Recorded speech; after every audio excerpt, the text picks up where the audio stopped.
텍스토머 정품을 꼭 확인하세요. 우리 집 방충망 바꿨어요. 미세벌레 덤벼봐 먼지 모두 덤벼봐 촘촘해서 촘촘만 방충망은 촘촘만 예쁘고 통풍까지 좋아요. 방충망은 촘촘만 주식회사 텍스토머. 텍스토머 정품을 꼭 확인하세요. 우리 집 방충망 바꿨어요. 미세벌레 덤벼봐 먼지 모두 덤벼봐 촘촘해서 촘촘만 방충망은 촘촘만 예쁘고 통풍까지 좋아요. 방충망은 촘촘만 주식회사 텍스토머. 탄핵 반대 집회를 주도했던 태극기와 십자가의 동맹을 보면서 자괴감을 느끼는 기독교인들에게 기독교는 민주주의를 싫어하는지 아예 관심이 없는지 아니면 기독교도 민주주의를 지지하는지 답답하고 궁금한 시민들에게 호모 요쿠스의 저자 이병주 변호사가 시원한 질문과 명쾌한 답변을 제시합니다. 박근혜 사태와 기독교의 문제, 기독교인들에게 민주주의는 무엇인가? 도서출판 대장간. 인생을 보고 세상을 보라. 롯데카드 무브컬처 라이프 사진전. 역사에 각인된 기념비적인 순간. 거대한 존재에 맞선 인류의 도전. 어두운 시대를 밝혀낸 20세기의 영웅들. 삶과 역사가 만난 그곳. 라이프. 생명이란 이름에 담긴 900만 장의 역사. 롯데카드 무브컬처 라이프 사진전. 예술의 전당.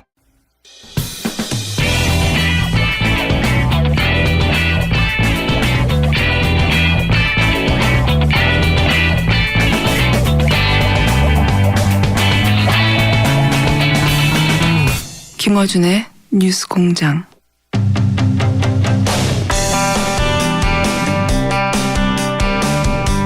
또 하나의 방산비리 있습니다. 박근혜 정부가 FX 사업, 차세대 전투기 사업이죠. FX 사업을 진행하면서 유상으로 위성을 도입하기로 해놓고 무상인 것처럼 기만했다 하는 정황이 확인됐다고 하는데요.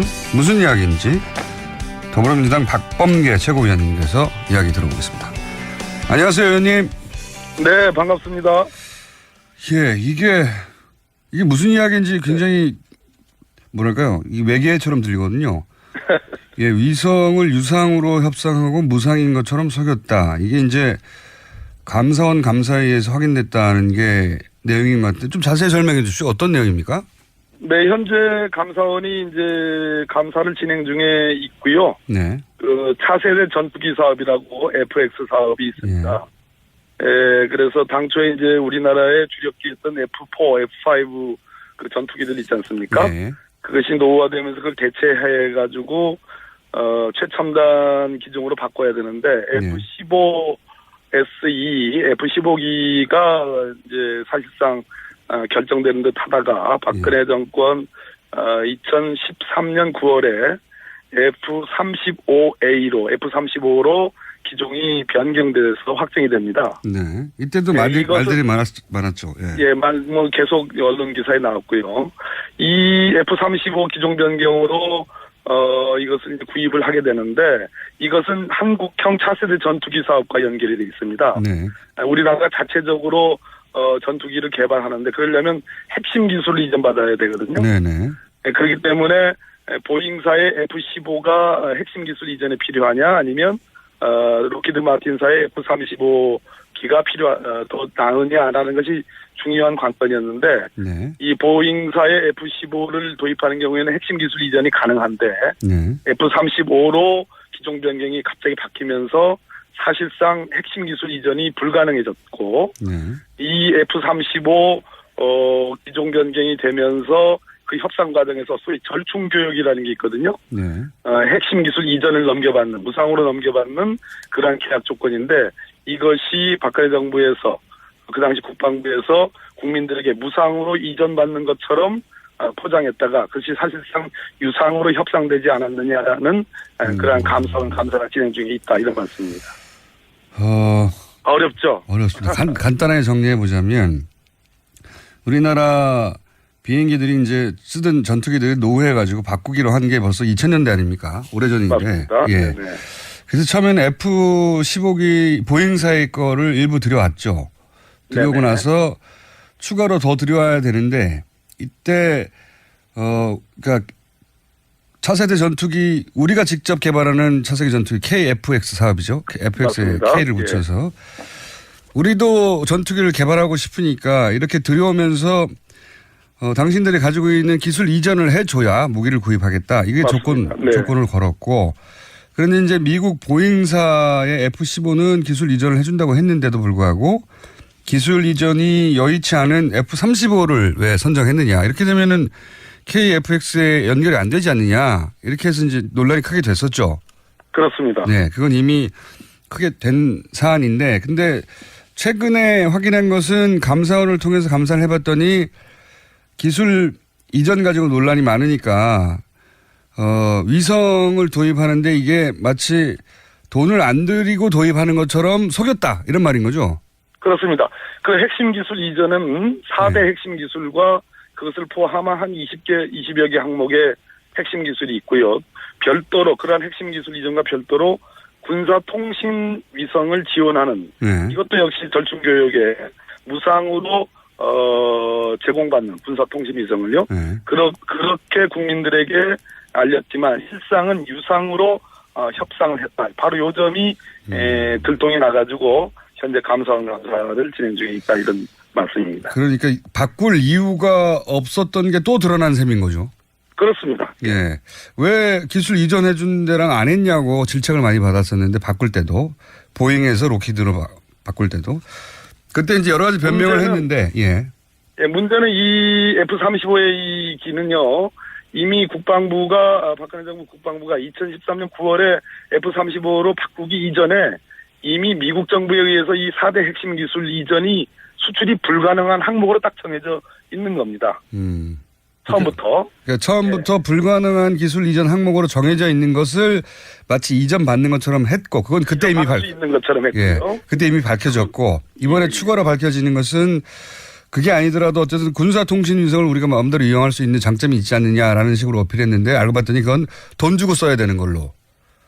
그렇습니다. 마치 무상으로 돈 안 주고 공짜로 쓰는 것처럼 절충교육으로 확보한 것처럼 포장했다가 이번에 그것이 유상협상이 드러나고 있다 이런 말씀입니다. 이렇게 핵심 기술 이전도 안 되고 그리고 군사위성도 돈을 주고 써야 하는데도 불구하고 이 기종으로 바꾼 이유가 의심스럽다. 이게 이제 의혹의 핵심이었는데 그때 이제 이런 얘기가 나왔었습니다. 지금 작년부터 나온 얘기인데 로키드 마틴으로 바꾼 이유가 있지 않느냐. 여기에 김관진 안보실장과 최순실 씨가 연루된 거 아니냐는 보도도 꽤 나왔었습니다. 네. 정치권에서 그런 내용이 나왔고 보도도 있었습니다. 예, 보도도 있었죠. 그래서 김관진 전 실장이 미국에 있을 때 로키드 마틴으로부터 일종의 장학금을 받은 게 아니냐 이런 보도도 있었고 최순실 씨가 로키드 마틴 사장을 만난 것으로 알려졌다 이런 보도도 있었는데 혹시 이런 보도에서 조금 더 진척이 나간 내용들이 있습니까? 아니 뭐 그렇지는 않고요. 네. 다시 상기를 할 필요가 있는데 김관진 당시 국방부 장관이 소위 그 방추위 방위사업 추진위원회라는 게 있습니다. 여기서 국방부 장관이 이제 주재하는 회의인데요. 여기서 기종 변경을 결정을 합니다. 이때 했던 유명한 말이 있습니다. 정무적 판단. 이런 판단, 이런 얘기를 했습니다. 그 얘기는 F-15에서 F-35로 바꾸는 과정이 탁월한 선택, 어떤 기종 변경의 우수성이나 우월성 때문이 아니고 정무적 판단이 개입했다라는 그러한 얘기고요. 또 국방부 관계자들, 군 관계자들 사이에서는 윗선의 어떤 관심사항이다. 이런 얘기들도 흘러나오고 있었습니다. 그와 관련해서 지금 말씀하신 것처럼 김관진 국방부 장관, 안보실장의 뭐 유학 문제, 뭐 로키드 마틴사 또 최순실의 뭐 소위 그 유명한 무기 로비스트인 린다 김과의 어떤 연관설 이런 얘기들이 언론과 정치권에서 꽤 나온 것으로 그렇게 알고 있습니다. 네, 작년부터 나온 얘기인데 사실 이게 혹여라도 일부라도 연루됐다면 금액이 어마어마하지 않습니까 이게? 요거 딱 F-35만 딱 쳐가지고 한 7조 4천억 되고요. 차세대 전투기, 한국형 차세대 전투기 사업은 한 18조 원이 넘는 그런 뭐 어마어마한 사업입니다. 네, 그렇게 큰 사업인데 이렇게 기술 이전도 못 받으면서 왜 회사를 바꿨냐 한마디로. 근데 맞습니다. 그런데 이제 추가적으로 기술 이전도 못 받는 데다가 유료로 써야 되는 것까지 있었으니까 바꿀 이유가 더욱 없어진 셈인데 그런데 바꿨으니까 이상하다라고 이제 감사 과정에서 밝혀진 거고요. 그것을 속였으니까 더 이상한 거죠. 이렇게 되면 이제 감사원 감사에서 끝날 일은 아니지 않습니까? 물론입니다. 현재 이제 감사원이 여러 현안 사업들에 대한 감사들을 속속 진행을 하고 있는데요. 지난번 그 면세점 특혜 의혹처럼 감사 결과를 검찰에 이첩해서 수사가 진행되는 것도 있습니다. 그렇다면 이건 FX 사업 감사도 감사 결과가 나오면 검찰로 이첩이 돼서 수사가 진행될 것으로 그렇게 예측하고 있습니다. 어떤 의미에서는 이 방산 비리건이 지금까지 그 법정에 가 있는 다른 비리건이나 국정농단 사건보다 규모 면에서는 뭐 압도적으로 더 큰 거 아닙니까? 절대적으로 압도적이고요. 예. 뭐 규모 자체가 뭐 작은 것이 몇 조니까 큰 거는 수십조. 로키드 마틴사가 우리 한국과 무기 거래의 그 과정을 보면 불과 몇 천억 대에서 수십조 원 늘어납니다. 한 15배가 박근혜 정부에서 확 뛰는데요. 네. 지금 이 방산비리는 하나의 이적행위의 관점에서 엄중하게 처벌해야 된다는 그런 국민적 공감대도 있고, 문재인 대통령도 그런 말씀을 어제 하셨죠. 방산비리라고 말해지는 그런 의혹이 있는 이 기간 동안 박근혜 정부가 전 세계에서 미국으로부터 무기를 가장 많이 수입하는 나라로 만들었죠, 우리나라를. 그 중에서도 로키드 마틴사입니다. 예, 그 대부분 로키드 마틴이 차지했고. 예, 맞습니다. 예. 그래서 이제 이걸 계속 들여다보는 것이고, 방산비리는 사실 모든 정권에서 척결하겠다고 얘기해 왔지 않습니까? 네네. 항상 얘기해 왔고, 그리고 뭐 정권 초에는 한두 건씩 그런 게 나오기도 했다가 또 반복되고 하는데, 왜 그렇게 근본적으로 이 문제가 척결이 안 될까요? 국방부 군 관계 이런 쪽에 이제 소위 이 부분이 굉장히 전문적인 영역이고 여기에는 뭐 공식적인 로비스트들이 딸려 있죠. 미국 쪽은. 네네. 우리도 뭐 이제 암약하는 로비스트들이 꽤 많고요. 특히 아까 제가 말씀드렸던 듯이 어떤 외국산 무기를 구입하는 과정에서 방추위 방해산업 추진위원회 네. 이 구성도 문제가 있어 보이고요.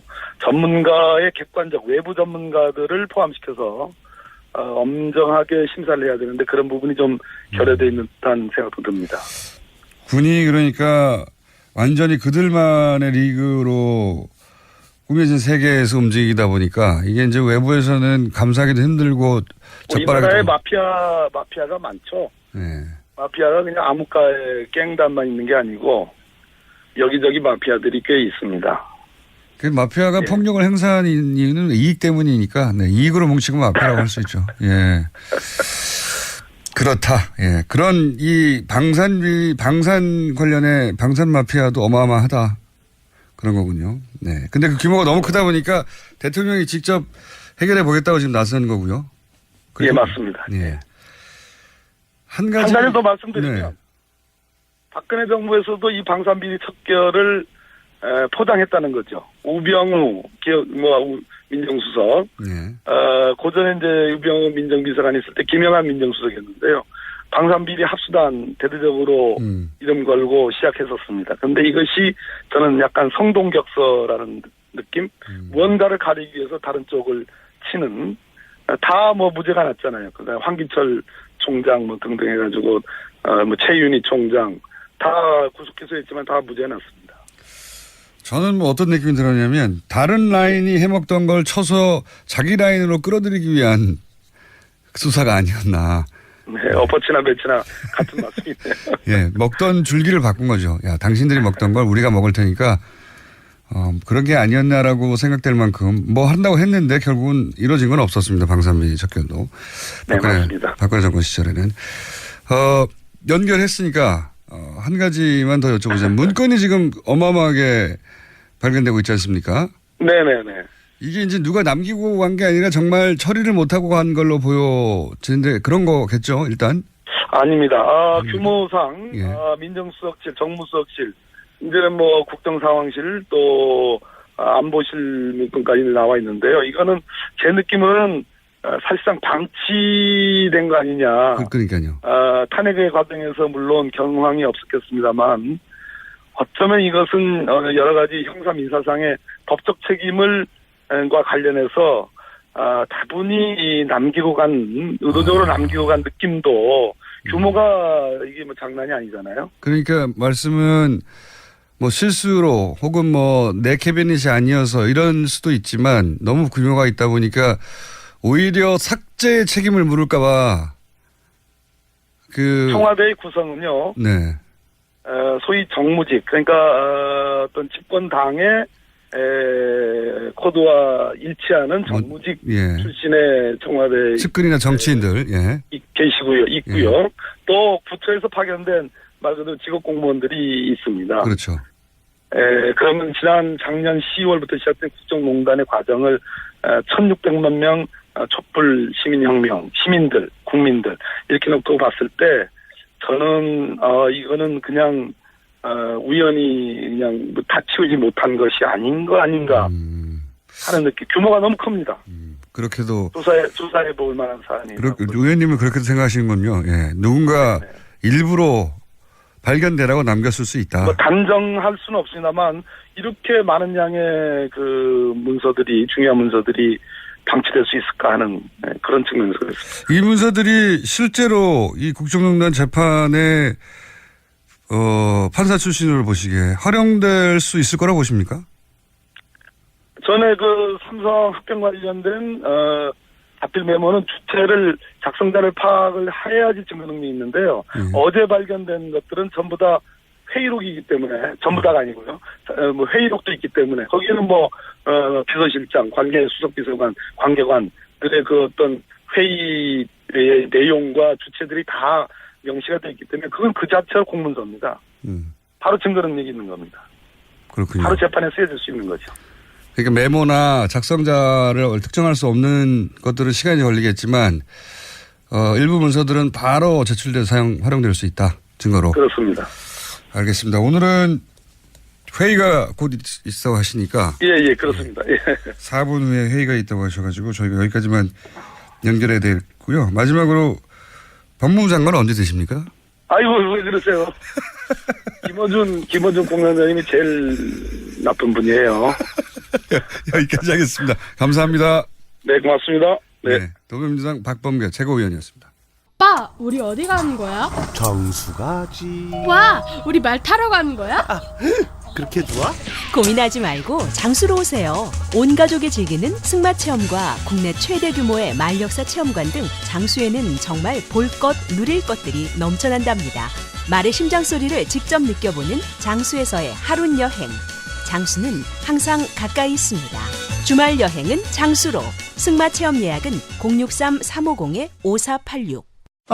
또 떨어졌어. 너 또 입사 시험 봤어? 아니, 차량용 핸드폰 거치대 말이야. 여러 개 사봤는데 실패의 연속이야. 떨어지고 시야 가리고 운전석에서도 멀고 뭐 좋은 거 없을까? 싼 것만 찾으니까 그렇지. 제대로 된 거 하나 사서 편리하게 쓰는 게 더 낫지. 그런 게 있어? 그럼 있지. 1, 2, 3 할 때 2. 힘 세다 할 때 힘. 2 힘. 투 힘? 2배로 힘이 세다는 건가? 네이버 검색창에 2 힘을 검색해보세요. 100년 이상 살 수 있는 장수 어종, 캐비아를 낳는 어종으로 더욱 유명한 철갑상어. 이 철갑상어를 진액으로 만들었다는데 그 이름하여 사랑어. 오메가3, 필수 아미노산, 각종 미네랄, 콘드로이친 등 100년 장수 철갑상어를 진액으로 한 컵에. 좋다, 좋아. 철갑상어 진액 사랑어. 스테미너가 콸콸콸. 검색창에 사랑어.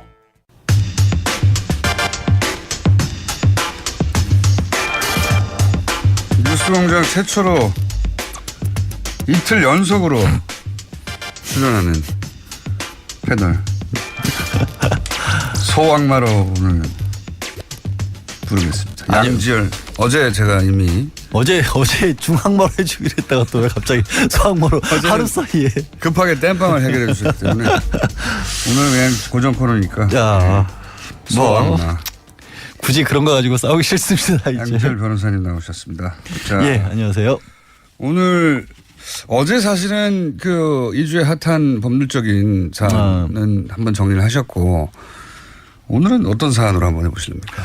오늘 계속해서 문건이 계속 나오더라고요. 근데 저도 굉장히 당황스러워가지고. 줄줄이. 네. 양설이 부딪히고 있습니다. 일부러 남겼다와 이거는 일부러 남겼긴 너무 양이 많다. 똑같은 사안을 두고 이렇게 많다니 일부러 남긴 거 아니냐. 초반에 저도 의인이 있을 것이다. 분명히 내부 고발이라는 식으로 굉장히 생각을 많이 했는데 그 의인이 이렇게 많이 의인이 계실 수는 없거든요. 또 그렇다고 한 사람이 각 실마다 돌아다니면서 남길 수도 없잖아요. 그렇잖아요. 이번에 국가안보실 상황실까지도 남겼다고 하니까 이거는 좀 어려울 것 같고 그 부분 아마 박범계 의원께서 잘 정리를 말씀을 해 주신 것 같아서 밖에서 들었거든요. 네.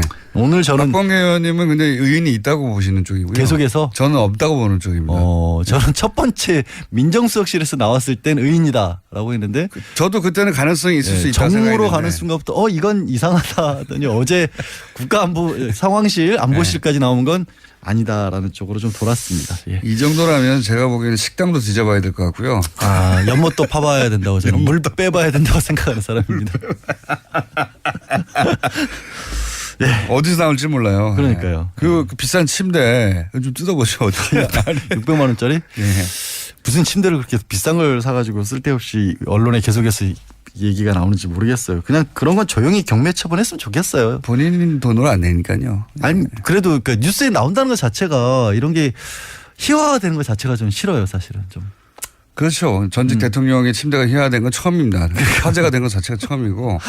그리고 저는 당연히 그 침대 같은 건 이야기가 새고 있는데 다른 대로. 침대 같은 거는 그 청와대에서 구매해 주는 줄 알았거든요. 구매해 왔다고 하는데 이번에는 김정수 여사가 본인 카드로 했다고. 왜냐하면 문 대통령이 인사를 하시면서 측근을 앉히질 않는 바람에 대놓고 그 누구시죠? 임명되자마자 전셋집 들어와서 사는 걸로 생각하고 나중에 나갈 때 빈소로 나가라 이렇게 고언을 해놓으니까 대통령이 어떻게 마음대로 그 사시겠어요? 아니 그래도 공간에 들어가면 침대는 있어야 될 거 아닙니까? 그 침대가 또 되게 그것도 잘못된 것 같아요. 왜 하냐면 침대의 사용 연한을 9년으로 정해놨어요. 근데 대통령은 우리나라 헌법상 단임제잖아요. 5년밖에 못 사는데 청와대에서 그걸 9년으로 해놓은 거야. 그 연한으로 따지면 무조건 전임 대통령 침대를. 그러니까 계속해서 써야 된다는 얘기인데. 심지어는 3대 대통령이 잘 수도 있겠습니다. 탄핵이 돼버릴 경우에는. 아니 그게 아니라 임기 2년째 샀어요. 그렇죠. 5년 지나고 또 2년. 최악의 경우에 그렇게 될 수도 있는 거죠. 최악인지는 모르겠습니다. 그러니까 왜 그런 식으로 지금 9년 연한을 해놨는지 모르겠는데. 최소한 침대는 대통령 임기에 함께 한다고 하죠. 사용 연한을. 지하철의 사적인 가구라서. 그러게요. 법을 좀 바꾸든지 뭐 매트리스라도 바꿔 드리든지 하죠 뭐. 이렇게 중요한 내용을 우리가 결정했네요. 입법을 했네요. 그 사이에. 대통령 침대는 대통령 임기와 함께한다. 정리. 청와대는 참고해 주시고요. 자, 오늘은 무슨 왜 이런 걸로 쿵짝을 맞아가지고 떠들고 있지? 오늘 국민의당 어제도 이제 김성호 그 당시 공명선거 추진 부단장이죠. 오늘 새벽에 귀가를 했어요. 거의 19시간 가까이. 이게 지금 뭐 원래 모든 사안이 그렇습니다만 한 1, 2주 크게 집중적으로 보도하고 나면 그 사안이 점점 잊혀지게 마련이긴 한데 그러다 보니까 끝난 줄 아는데 끝나지가 않았어요 아직. 끝나지 않은 정도가 아니라 이제 겨우 시작이었죠. 검찰의 본격적인 수사는. 사실은 그렇습니다. 그런데 아무래도 이제 국민들이 느끼는 감정이나 이런 부분에 있어서는 이준서 전 최고위원이 구속이 되면서 거의 정점이 달했던 것 같고 그 이후에는 어떻게 돼가고 있나 많은 또 그 이후에 또 뭐 조금 전까지 저희도 이제 문건 얘기했다시피 큰 사건들이 계속 나오니까 좀 관심사에서 멀어졌는데. 방산비리 이런 거 나옵니다. 어제 이제 김성호 지난 선거 당시에 그 공명선거 추진 부단장 거의 19시간가량 검찰에 출두해서 조사를 받았어요. 원래 이분은 이제 그 당시에 왜 또 기자 출신이란 것까지 강조를 하시고. 한 분은 법조인 출신이고. 한 분은 검사. 부장검사까지 하셨다가 변호인으로 변호사 한 지 한 10년 가까이 되셨고 한 분은 어제 조사받으신 분은 이제 기자 출신이고. 기자와 검사가 힘을 합쳐서 공명선거를 추진하는 단을. 그러니까 구성은 좋네요. 그리고 단장은 이용주 의원으로 검사 출신이고. 부장검사 출신이었고 예. 직전까지 검사를 하다가 현역 이제 의원이고. 현역 의원이셨고.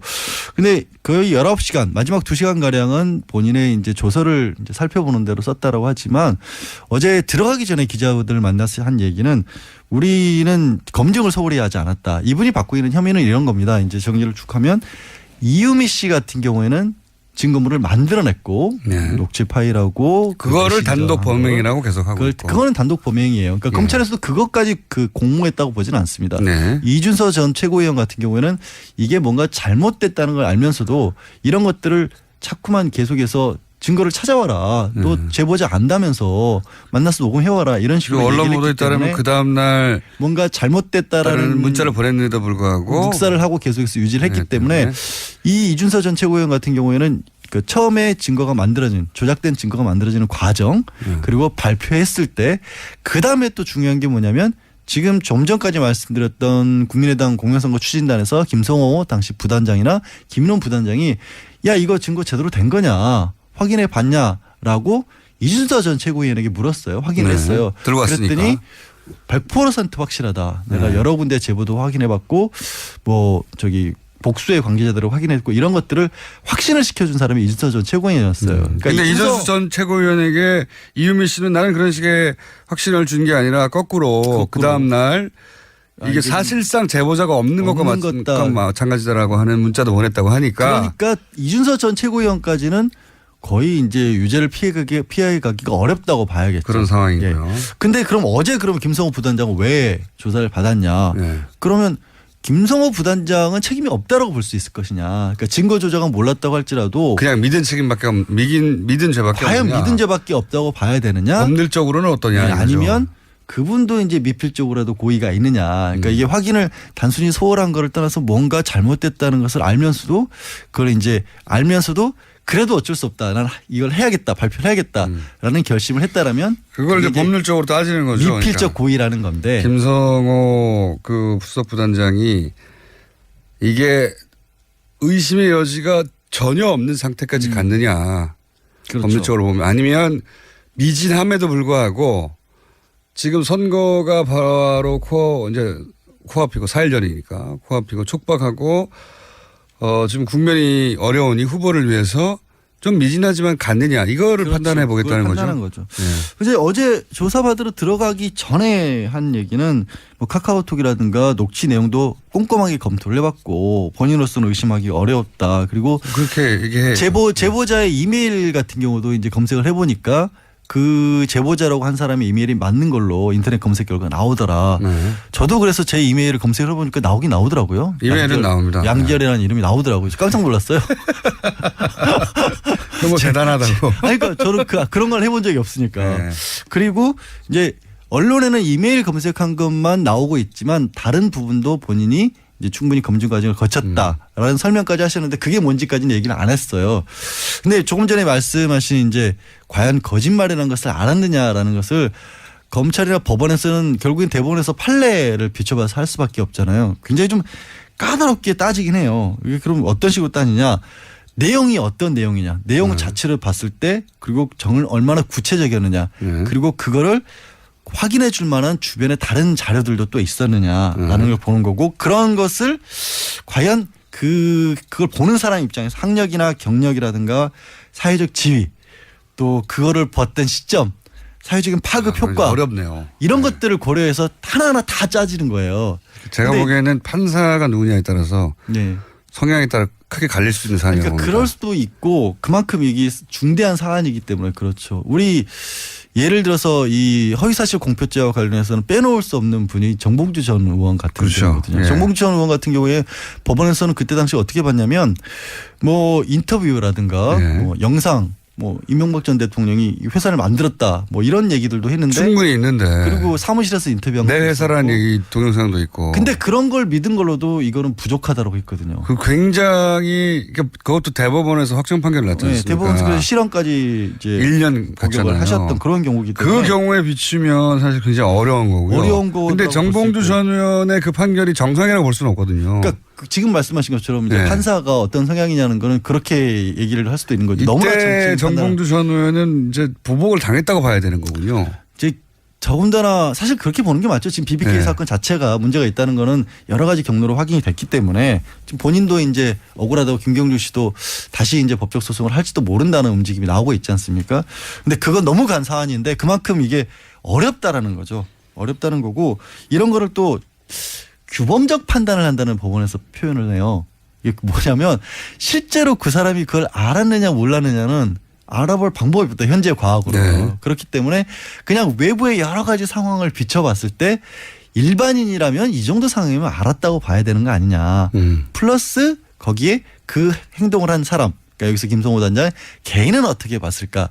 두 개를 겹쳐놓고 봐서 판단을 한다는 건데 이것도 참 어렵죠. 말하면서 저도 어렵네요. 저는 이거는 제가 보기에는 양측이 어떤 증인을 불러오고 그리고 판사가 어떤 성향인가에 크게 달라질 수 있다고 보는 게 예를 들어서 그 저한테 충분히 검증된 거냐 이때 이 단장 그 공명선거 추진단에 충분히 검증된 거냐 묻는다면 저는 부족하기 짝이 없다라고 생각하는 것이 이런 제보를 받았을 때 결국은 그 제보를 잘못 터뜨렸을 때 반작용으로 소송을 많이 당해왔기 때문에 잘못 터뜨리면 그러니까 잘못 터뜨려 소송을 당했다보다 제대로 터뜨렸는데도 5천 살인 사건의 문제제기를 제대로 했는데도 몇 년을 고생했거든요. 네. 그러니까 조금의 하자도 있으면 안 된다는 생각을 항상 하게 돼요.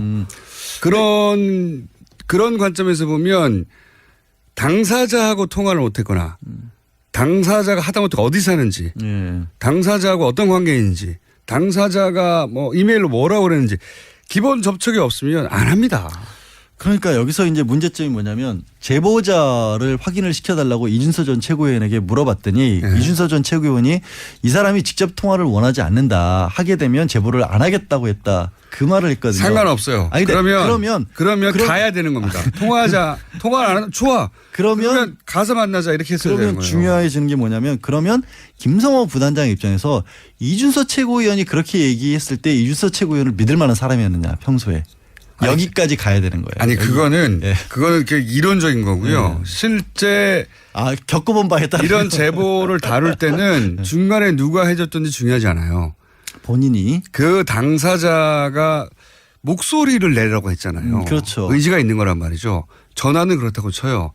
그러면 사람을 보내거나 어디서 만나자고 하거나 따로. 그러니까 이게 항상 양면성이 가진 게 그때 당시 폭로했던 게 5월 5일이었잖아요. 네. 대선이 얼마 앞두지 않은 상황이었단 말이에요. 그러면 그렇게 시간이 촉박했기 때문에 다소 무리해서라도 발표할 수밖에 없었다고 볼 것이냐 아니면 그렇게 시간이 얼마 안 남았는데도 불구하고 반박할 시간 없이 이렇게 발표한 게 잘못이다고 볼 것이냐. 이게 같은 사안에 대해서 정말 양쪽 입장이 첨예하게 갈릴 수가 있는 거예요. 그게 이론이 아니라 진짜 제보를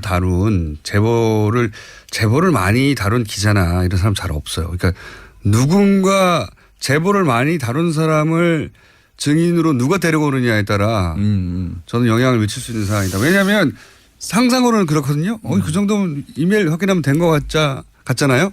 아니에요. 아니에요. 제가 법이론상으로만 알고 이제 실제 겪어보지는 저는 않아서. 그에다가는 되치기로 큰일 난다는 거를 정치권에서는 다들 알아요. 그래요? 네. 하여튼 그래서 이제 어쨌든 플러스 오늘 이제 김성호 단장은 귀가를 했고 일단은 그러면 앞으로 남은 건 이제 당시에 단장이었던 이용주 현역 의원까지도 조사를 할 것이냐 말 것이냐가 남아있는 상황입니다. 피의자 전환을 할 수도 있다는 보도가 있었는데. 그거는 이제 아직 모르는 거죠. 어차피. 네. 이용주 의원에서 만약에 피의자 전환을 안 하고 참고인으로 끝나면 이 사건은 사실상 끝난다고 봐야 되죠. 더 이상 올라가진 않는다고. 더 이상 올라가지는 않죠. 사실 이용주 의원이 그때 어쨌든 현장에서의 결정자였기 때문에 그 전 단계에서 일단 최고위원이라든가 당시 어쨌든 당의 공식 직함 부단장이었으니까 그 정도에서 형사처벌 단계는 끝난다고 봐야겠죠. 알겠습니다. 이용주 의원이 피의자 전환이 되냐 안 되냐에 따라서 이 사안이 어디서 끝이 나느냐가 판가름 될 것 같다. 오늘의 포인트고요. 제보자는 꼭 만나야 된다는 제보자는 것은 제 얘기가 아니라 경험자로서 전문 피해자로서 안 온다고 하면 가면 되거든요. 공장장이. 어려운 일이 아니에요. 네. 알겠습니다. 아니면 내가 믿는 사람 누군가를 보내든가 직접 가는 게 그러면. 하나 배웠습니다 오늘 제가. 해외에 있는 사람이 아니잖아요. 해외도 찾아가서 만나는데요. 굳이 여기까지 하겠습니다. 네. 그냥 소확만 하겠습니다. 저 다음 주에 오는 거죠 이제? 내일은 또 안 와도 되죠? 2주 연속으로 왔기 때문에 다음 주를 건드셔야 됩니다. 양지일 변호사였습니다. 감사합니다. 네, 고맙습니다.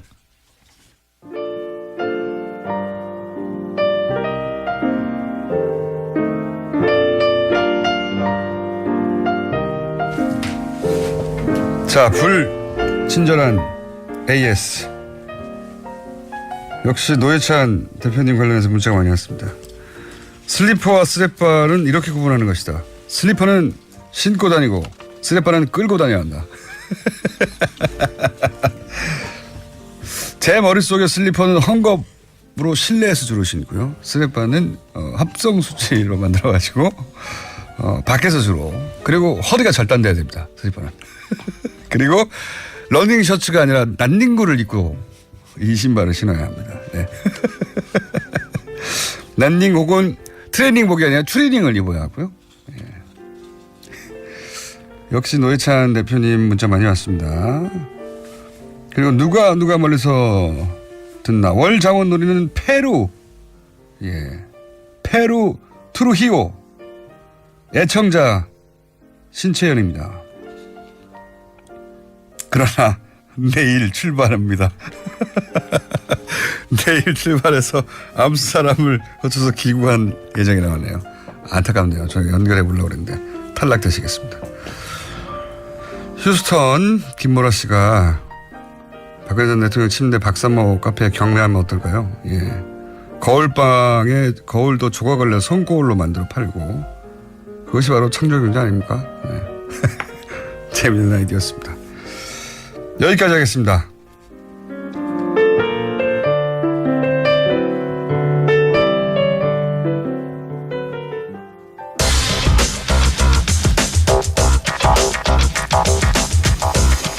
자, 과학과 시사가 세계 최초로 만난 시간을 벌써 9개월여 가까이 끌고 오고 있는 원정우 씨 나오셨습니다. 안녕하세요.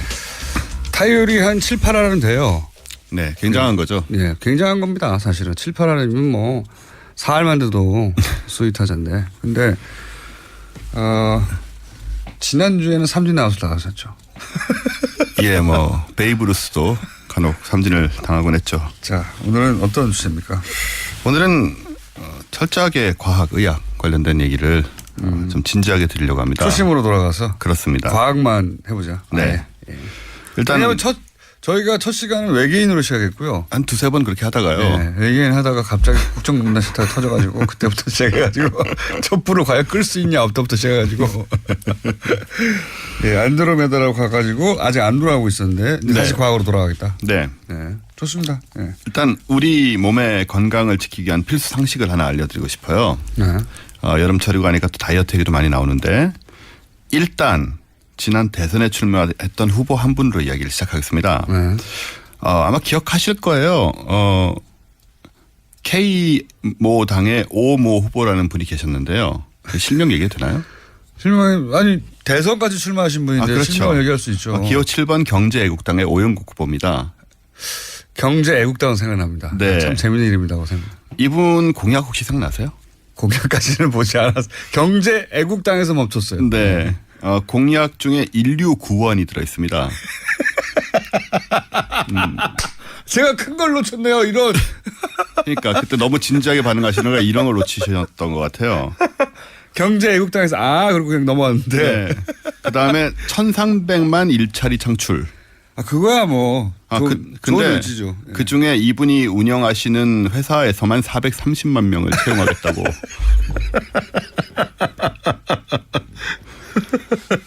예. 430만 명이면 유럽의 중소국가 한 나라 인구 정도 되거든요. 한 나라 전체 다. 네. 현재는 직원이 10여 명 정도 되는 걸로 알고 있어요. 직원이 10여 명인데 본인 회사에 430만 명을 지지시킨다고요. 예. 그리고 드러나지 않는 800만 명의 지지 세력이 있다고 하셨어요. 드러나지 않는. 근데 대선 결과는 역대 대선 최저득표 6,040표. 6,040표도 신기합니다. 이런 기록을 세우신 분입니다. 어떻게 6,040표가 나왔을까요? 그냥 뭐 동문, 동창, 친척. 아무리 그래도 그렇죠. 네. 그런데 친척이 6천 명이나 됩니까? 그럴 수는 없잖아요. 예, 또 재밌어서 이제 찍어준 분들도 있으시고 사실 그 인류 구원은 어떻게 한다는 내용은 구체적인 공약 실현은 없나요? 주로 이제 돈으로 하신다는 것 같아요. 인류 구원을요? 네. 왜냐하면 이분이 뭘 하시는 분인가 하면 바로 그 인류의 적 숙변을 제거하는 장치를 만드시는 분입니다. 이분이 숙변을 인류의 적으로 선정했어요? 네. 이분 주장에 따르면요. 이분이 그 숙변 제거 장치가 한 세트에 100만 원씩 하거든요. 아, 이분이 개발했군요. 예, 개발해서 판매를 하시는데. 이분의 회사가 숙변 제거기 개발해서 판매하는 회사예요? 하하그룹이라는 회사인데요. 네. 숙변 제거기라는 건 어떻게 장에서 일단 장으로 투입해야 되는 거 아니에요? 예, 샤워기 비슷한 건데 그 삐죽하게 튀어나와서 장에다 쑤셔 넣습니다. 그다음에 물을 안에다 뿜어내는 기구예요. 동영상을 보시면 자세한 그 작동 원리가 나와 있습니다. 굉장히 무섭습니다. 이건 의사들이 스스로 해야 되는 것 같은데 어쨌든 그런 기기 개발하신 분이고 숙변이 인류의 최대의 적이라고 생각하시는 분이요. 그런 식으로 생각을 하시고요. 네, 그래서 인류를 구하시기 위해서 숙변을 제거하는 생명 연장을 위한 노력이라고 얘기하시죠. 숙변 제거. 네. 이 한 세트에 100만 원 하는 숙변 제거 장치를 전 세계인이 다 필요하다고 생각을 하시기 때문에 최소 70억 개를 팔 수 있다고 생각하세요. 그럼 총 매출이 7천조 원이 됩니다. 100만 원 네. 짜리를 70억에 팔면 7천조 원이 될 것이다. 네. 이렇게 계산은 정확하네요. 그렇죠. 이렇게 재원 확보도 가능하고 그렇게 거대한 스케일을 바탕으로 대통령에 출마하신 게 아닌가 생각이 되는데 그래서 이 대선에서도 중요 이슈는 아니었지만 어쨌든 등장했던 이 숙변. 아, 이건 정말 저희는 과거에 허경영 씨 같은 경우에는 여러 차례 주목받고 있는데 이분은 큰 공약을 세우셨는데 주목을 못 받았네, 안타깝게. 대선이 너무 진지하게 진행됐던 나머지. 그러니까요. 우리 사자 토론만 하는 바람에 우리가 좀 놓친 부분이 있습니다. 오자 토론이군요, 참. 오자 토론만. 네. 이 숙변이란 건 다들 아시겠지만 장의 주름 사이에 끼어서 배출되지 않고 남아있는 변의 찌꺼기들이죠. 그렇게들 그렇게들 생각하고 있고 숙변 제거용 어쩌고저쩌고 숙변 제거합니다 이런 거 약물도 있죠. 굉장히 많죠. 그래서 여기서 이제 독소와 가스를 뿜어낸다는 건데. 그래서 이제 장 청소를 이렇게 딱 해주면 숙변이 제거되면서 그렇습니다. 이렇게 그게 이제 피부도 나쁘게 만들고 뭐 이런 거 있죠. 예, 뭐 대장암, 당뇨, 동맥경화, 면역질환 등 온갖 병을 일으키는 걸로 알려져 있는데 그래서 그런 광고도 봤어요. 집을 팔아서라도 숙변부터 제거해라. 라는 광고를 제가 본 적이 있습니다. 집을 팔아서 숙변부터 제거해라. 그렇게 중요하다. 그럼 이제 오늘은 이렇게 중요하고도 위험한 건강의 적 숙변 그 정체를 지금부터 알아보겠습니다. 저는 숙변이라는 건 어떤 말씀하시고 그 얘기 하실 것 같은데. 숙변의 정체는 없습니다. 그러니까 저도 그렇게 알고 있거든요. 이걸 모르시는 분이 굉장히 많은데요. 숙변이라는 건 그냥 존재하지 않습니다. 그 충격적인 사실을 지금 설명을 드릴 건데요. 먼저 장의 주름 사이에는 찌꺼기가 늘러붙을 수가 없고요. 여기는 점액질로 항상 미끈미끈하기 때문에 뭐가 말라붙는다는 게 불가능하고요. 만에 하나라도 그런 경우가 생긴다면 장이 고장난 거기 때문에 목숨이 위험한 상황이 됩니다. 숙변 같은 게 붙어 있으면 바로 수술을 하셔야 되고요. 그리고 우리 대장 내시경 가끔 하잖아요. 이거 할 때 일단 장 세척을 하거든요. 그럼 아주 장이 깨끗해지고 숙변 같은 건 안 나오고요. 대장 내시경으로 들어보면 장은 깨끗하게 매끈매끈하지 숙변 없습니다. 물증이 다 있다라는 거. 아니 그런 얘기도 들었어요. 의사 선생님들이 장에 연동 운동이 있고 뭐 그리고 주름이 무슨 그 그랜드 캐년도 아니고 거기에 뭐 낀다든가 불가능하고 더군다나 그게 뭐 몇 날, 며칠, 몇 달, 몇 년간 끼어 있다는 건 말이 안 된다, 도저히. 말도 안 되죠. 근데 우리가 너무 상식적으로 이제 익숙해져 있으니까 그냥 그런가 보다 하는 건데. 단어 자체가 존재하니까요. 네네. 그 물체, 그게 없으면 그 단어가 없어야 되는데 있다고 생각하고 단어가 만들어졌잖아요. 네. 근데 이 숙변 제거 식품 같은 걸 먹으면 변이 좀 많이 나오긴 해요. 그래서 숙변이 제거됐다고 생각을 하는데 이건 나온 게 뭐냐. 그냥 대변입니다.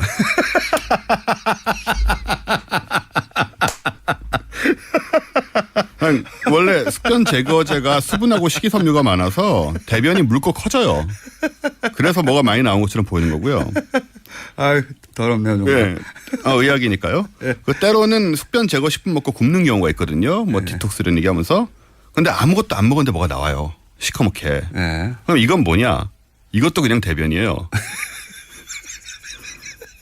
원래 대변에 대해서 잘 모르시는데 음식 찌꺼기만 나오는 게 아니고 대장균 시체하고 내장의 상피 세포 같은 게 배출되는 게 30%나 됩니다, 대변에. 아, 그렇군요. 그러니까 먹은 건 없으니까 이런 게 나오니까 이런 것만 나오니까 마치 오래된 게 나오는 것처럼 보이는 거고요. 그래서 이제 대개 이제 숙변 제거 식품 용품이라고 하는 거는 그냥 변비 치료제나 관장 기구예요. 근데 그렇게 팔면 되는데 숙변 제거와 건강을 위한다고 굉장히 비싸게 파는 게 마케팅으로 개발된 논리군요. 이게. 그렇습니다. 그게 문제가 되는 거고요. 숙변이 너무 흔하고 또 오래된 개념이기 때문에 이제 의심을 안 하게 되고 한편 이제 이건 도대체 어디서 온 개념이냐 그렇게 생각이 되잖아요. 네. 이게 느낌상으로는 뭐 한의학에서 온 게 아닐까 생각할 수 있는데 그게 아니고요. 뜻밖에도 고대 이집트에서부터 만들어진 개념입니다. 고대 이집트요? 네. 그래서 20세기 초까지도 서양의 개념이 남아 있었어요. 그러니까 동양적 개념이 아니고 서양적 개념이고요. 그게 이제 아마 사람들이 신체 구조가 신체 내부의 장기들이 어떻게 움직이는지 정확하게 모를 때. 그렇죠. 누구나 이제 어떨 땐 잔면감이 있잖아요. 네. 뭐 그런 거하고 연결해서 틀림없이 뭔가 남았을 것이다. 그렇습니다. 찌꺼기가 남았을 것이다. 이렇게 생각하다 보니 그런 개념이 탄생했군요. 그래서 한 3, 4천 년 된 개념인데 100년 전에 서양의학에서 이제 관찰을 하면서 폐기가 이미 됐습니다. 해보니까 이게 안 되는구나 이거. 없어요. 예, 다 대변이구나 이렇게. 근데 우리나라에만 이상하게 살아남아서 활개를 치고 있는 상태고요. 그거는 뭐 다이어트 식품이나 이런 거 연결되는 거 아닐까요? 그렇죠. 또 우리나라 원래 외국계 들어오면 그게 굉장히 더 큰 힘으로 뭐 여러 가지 사상이든 종교든 더 크고 강력한 힘으로 이렇게 사람들 사이에 퍼지는 경향이 있으니까 어쨌든 고대 이집트 사람들은 거대한 피라미드를 만들었지만 한편에 시신을 미이라로 만들면 되살아난다고 생각했던 사람들이거든요. 이 사람들이 생각해낸 숙변 개념이 아직도 살아남아 있다. 이거 좀 없애자 이제. 존재하지 않는다. 그리고 이제 그 7번 후보님은 관장으로 인류를 구원하시려고 했다가 실패하신 후보였던 것으로 몰랐네요. 몰라 뵀습니다. 자, 원정우 씨였습니다. 수고하셨습니다. 감사합니다. 내일 뵙겠습니다. 김원준이었습니다. 안녕.